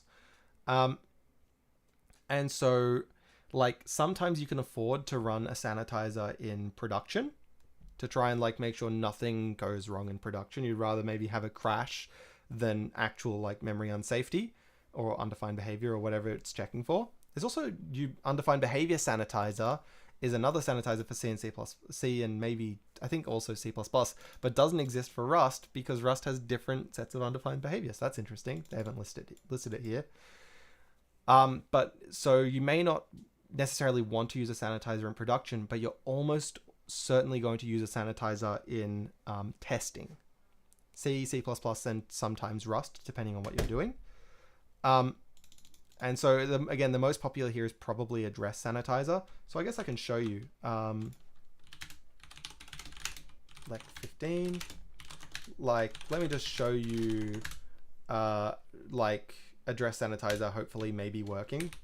So, like, if I go fn dereference null, and this, again, this is bad. You shouldn't be doing this. Dereferenced pointer null. Null, yep. And this, dereferencing a null pointer. Warning. Anyway, and then call dereference null. If I then, so I'm going to have to run this on nightly as well. They've got a command here that I can run. Rust flag Z. So to use these like Z flags, you need to be running on Rust nightly, which we throw on a plus nightly like this. I'm also going to have to build the standard library because these sanitizers instrument at compile time. So don't mind as I just build the Rust standard library as we go here. And it runs. Oh, ASAN didn't catch it. Is it running? Yeah, it's running address sanitizer. Does address sanitizer even try to catch maybe it doesn't even try to catch whatchamacallit, null deref. Does memory sanitizer let's just try it. I mean, you know, what the hell, what's the worst that can happen? Check memory sanitizer. And so, I mean, this should already serve to show these sanitizers aren't like foolproof tools. They're not like just gonna like save everything and all that. First of all, you need to run into the issue while the sanitizer is running, and then, you know, only certain cases the sanitizer itself might actually pick up. But they are they're pretty commonly used. Out of bounds access to heap stacking globals. Okay, I can do that. I can pause that one. So if we go, this returns a pointer to an i32. We say let x is 42, and then return back ref x as a pointer. So then main says let the evil pointer is this. And note, again, everything's fine so far. It's fine to create a raw pointer to whatever you want. It's only using it that causes the problem. So now I have a dangerous pointer because this x should have like disappeared by now. So if I say like println unsafe dereference the pointer, this address sanitizer really should catch. If ASAN doesn't catch this, I'm going to be really worried for it. But I'm almost certain it should catch it. So it's going to go ahead and do that. And it also didn't print it though. Oh, that was a build. Oh my god, I've been building this. It probably did. It probably would have caught the null dereference before, but I was just building it. I wasn't actually running it. My mistake. I was like, it didn't print out the number. Yeah, because you're not running the program, you dummy. Okay, so now we see this is what address sanitizer looks like. It tells you, hey, this memory access is no good, blah, blah, blah, blah, blah. And now I'm just really quickly curious to see, it really should have seen this like that. If I actually do a cargo. Okay, well, never mind. Just, you know, forget that, I guess. But okay, great. We've seen what address sanitizer might actually look like. And so that's a tool that you might want to consider when you're doing this kind of testing on unsafe code. If you're not using unsafe code, it's not really typical to use these kinds of testing tools. Generally, as soon as you have like one unsafe block in your code, you want to start thinking about sanitizing. And what I think is potentially an even better tool is Miri. We get spoilt with Miri in Rust land. And yes, it's the same address and we use in C and C++. That's right. So Miri is an interpreter on Rust code. So Miri, like similar to how like when you have some Python code, you run Python 3 of this code and Python interprets that code almost like line by line in a certain sense. Miri does that, but for Rust code. So again, you would never actually use Miri in production because it's going to be like way slower. I don't even think they bother listing the like performance or like slow. Like I don't think it even bothers telling you here's the typical slowdown because it's going to be massive, like thousands, tens of thousands, hundreds of thousands of times slower. But usually your programs are running in, you know, microseconds anyway. So waiting a second or two for Miri to test your code is almost certainly worth it. So it will interpret over your code and try and look for like whatever it can. It tries to find basically any kind of undefined behavior that it can notice. And it's pretty easy to use. So I should just be able to go. Forget all these Rust flags and crazy things going on here. So it only works on nightly. In fact, you have to Rust start. You'd have to add it to your Rust toolchain like this, saying add this, like install the Miri component so that I can use it with my code. And then it should just be cargo on the nightly channel Miri run. And you can say Miri build my code. Well, probably not build, but Miri run my code, Miri test my code, run unit tests with Miri. But if we run this under Miri, it'll say undefined behavior pointed to alloc 1547 was dereferenced after this allocation got freed. This indicates a bug in the program and it caused undefined behavior, which is awesome. That's so nice. And like, I really, really, really, really imagine that if we go back to this, Miri will catch this. Yay, go Miri. Undefined behavior, dereferencing pointer failed, null pointer is dangling, it has no provenance. I mentioned provenance once before in this lecture, but you're not expected to understand provenance. But still, it catches that. So Miri is really awesome. Miri is very well loved by the Rust community. And yeah, the fact that you can get it to work with running your program as a binary or running unit tests, that kind of thing, really awesome. Miri's a great program. There's also Loom. Loom is so cool as well. So if you are writing a concurrent program like we were talking about last week,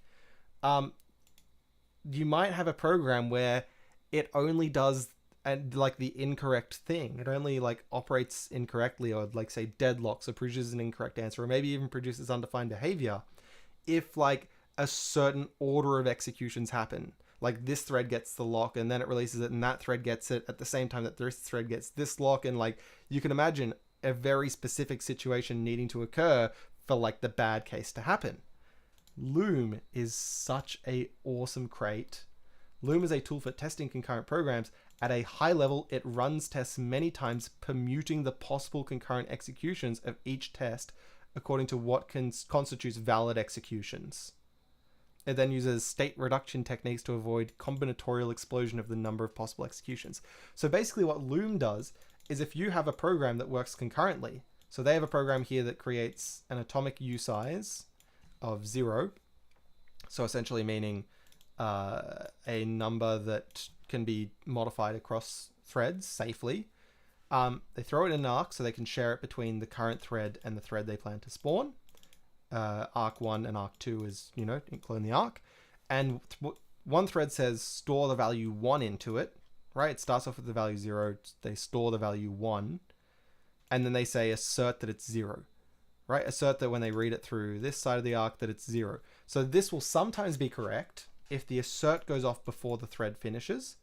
And it will sometimes be incorrect if the thread goes off before the assert, is reached.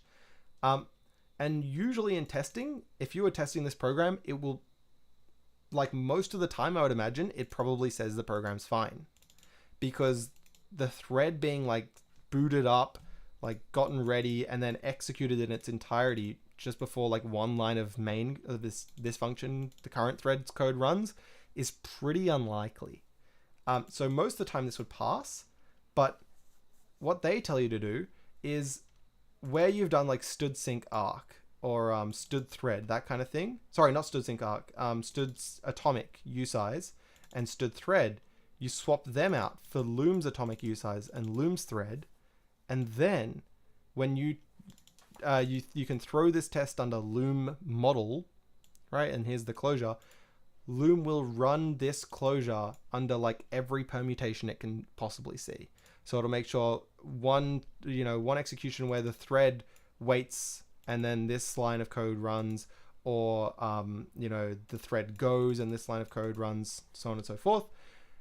And it'll find the test that fails and tell you, hey, your code is incorrect. So Loom is just a mind-boggling crate, the fact that they're able to do this. It should be noted that it's based off of CDSChecker. Checking concurrent data structures written with C/C++ atomics, which is another pretty cool, it's like a paper that it was based off, but I don't really see CDSChecker actually being used in the, that's not what I wanted, being used in the real world like all that much. Like I could be wrong about this, but from my understanding, it's more of like a research project and doesn't really appear in production in the real world, the industry, all that much. Whereas Loom sort of basically used the same idea, and Loom is genuinely used quite a lot with like when you have heavily concurrent programs you'd like to test in Rust. I think mainly just because of the convenience factor, I figure. But yeah, it's pretty cool. And like, I have to change all my Looms and like my stoods for Loom, stood thread, stood atomic usize. There's this nice trick here where you can say, if Loom is being run, then use this import. If Loom's not being run, use the standard library version, which is also pretty cool. Yeah.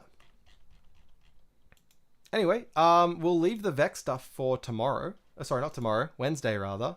Creating a usually sound Vec with unsafe code. But yeah, we'll call that the end of our lecture. 3 pretty cool ideas to check unsafe code. And this is, with Loom, it's not even necessarily unsafe, but you might want to like, I'm not sure. I think you can combine Loom and Miri in the same execution. I'm not 100% sure. Rust Miri with Loom. I don't know. I think it works, but it could be proved wrong. Anyway, we'll leave it for Wednesday. So any questions that you have, feel free to get them out now, or save them for the course forum if you'd like. But yeah, thank you all for coming. Hopefully this was interesting. It's all good to share workshop code on the forum. Yeah, absolutely. No worries at all. Yeah, cool. So any questions you've got, and get excited for some horrible unsafe code and on the Wednesday lecture. Are there workshop exercises for week 9? So yes and yes, given there is, I guess, yeah, neither of them are there yet. The weekly exercises or the workshop questions. So yes and yes, the weekly exercises haven't come out yet.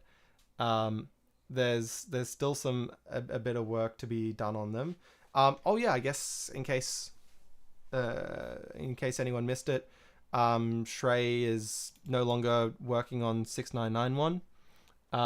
Not on bad terms or anything. He's left to left overseas for the next couple of months. And so he usually works on the weekly exercises and stuff. So I've got a little bit of catching up to do. I'll try and get them out as soon as I'm feeling that they're of a reasonable quality. And I'm also happy to push back the deadline on the week 9 exercises as well, to potentially like compensate a bit for what may be a slightly late release. So I'm happy to be flexible there. Note that the week 10 exercises won't be worth marks. So notably, if we look in the course outline, the weekly exercises exclude weeks 6 and 10. So obviously there was no exercises during week 6, and week 10 there won't be weekly exercises.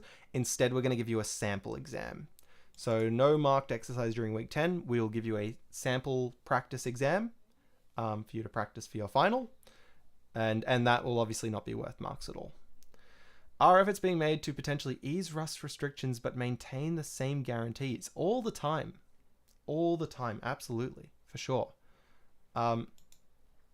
So like they have to be careful to like ease restrictions in ways that are like backwards compatible.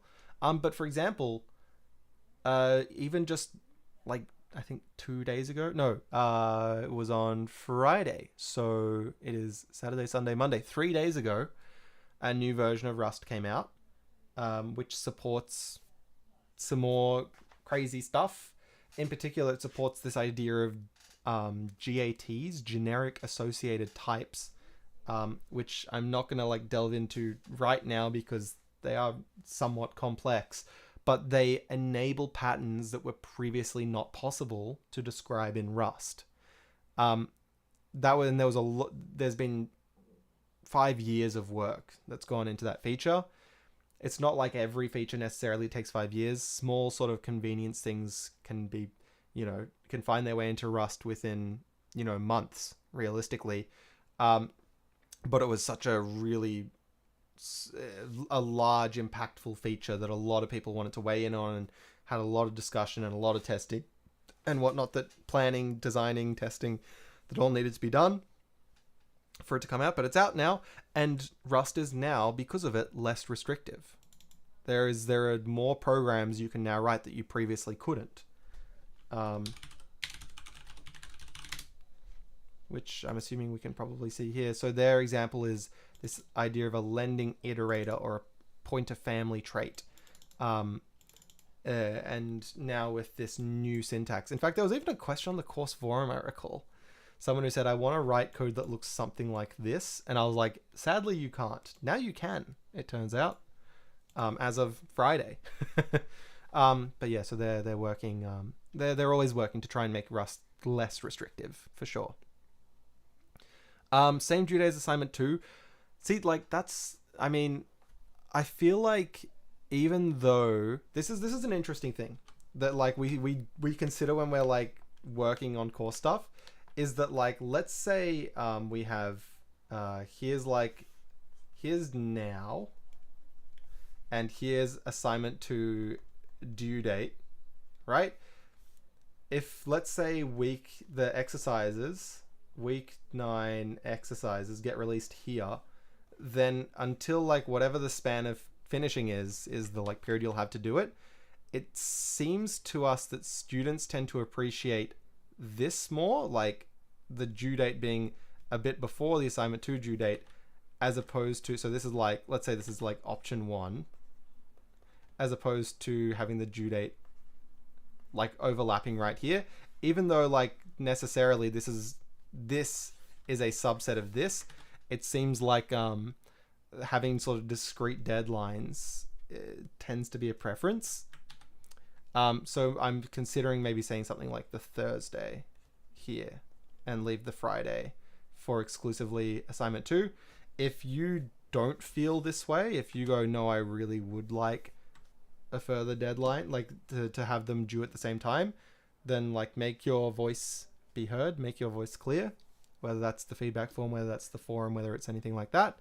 But I'm probably anticipating something more like this by default, unless I hear somewhat strongly otherwise. Cool. Any other questions? I'm going to assume maybe not. But if you do, make sure you get that in. Let me close this. I will save it. Will there be an opportunity for feedback on the practice exam? Let's talk about that in week 10. Let's talk about that next week. It's a good question. It's a good question because I know that marking the actual exam is going to take probably on the order of, you know, something like 80 to 100 hours. I'm not sure. We'll see if we can figure something out. So remind me again in week 10 if I forget to address the question then. But we'll leave that to talk about that next week. All right, I guess there was a little bit of stuff in here as well, so we'll push that up. But otherwise, okay. Personally, it's interesting. Fine with either. Okay, cool. All right. Well, thank you everyone for coming. We'll call that the end of the lecture. Any questions that you have, either you recall or watching a recording, just post on the course forum. Let us know. Otherwise, thanks for coming. And we'll see you later. We'll see you on Wednesday. Bye, everyone.